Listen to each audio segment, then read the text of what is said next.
বেশ ঠান্ডা ঠান্ডা পড়ে গেছে, আর তাই সবসময় চটপটা কিছু খেতে ইচ্ছে করছে। এই বর অফিস থেকে ফিরলেই ওকে নিয়ে চলে গেলাম আমাদের শ্রীরামপুরে ব্রিজের নিচে এই মুখরুচি দোকানটায়। এই দোকানের খাবার আমার বরাবরই ভালো লাগে। আর যাওয়ার সাথে সাথেই যার ঝালমুড়ি অল টাইম ফেভারিট, মিমির জন্য নিয়ে নিলাম ঝালমুড়ি, আর এই দেখো একটু ঘুগনিও নিয়েছিলাম, আর আমার জন্য এই নিমকি চাট। আমার তো নিমকি চাট, পাপড়ি চাট, দই ফুচকা সব কিছুই ভীষণ ভালো লাগে এই কাকুটার হাতের। আর আমার এই কাকুটার সবথেকে বেশি কোনটা ভালো লাগে জানো? পরিষ্কার পরিচ্ছন্নতা। এত সুন্দরভাবে জিনিসটাকে সাজিয়ে পরিবেশন করেন, আমার সত্যি খুব ভালো লাগে। দোকানটাও কিন্তু ভীষণ পরিচ্ছন্ন আর খুবই রুচিসম্পন্ন। আর খাবারেরও ভীষণ কোয়ালিটি মেনটেন করেন। পাপড়ি চাটের পাপড়িগুলো কিন্তু ভীষণ খাস্তা।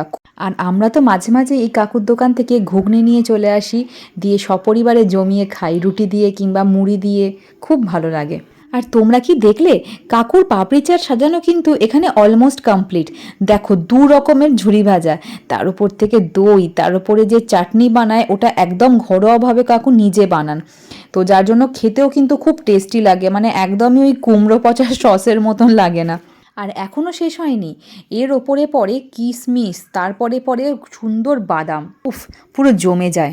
চলো, আমরা তো ভরপেট খেয়ে নিয়েছি, তোমরাও চলে এসো একদিন এখানে, খুব ভালো লাগবে। টাটা।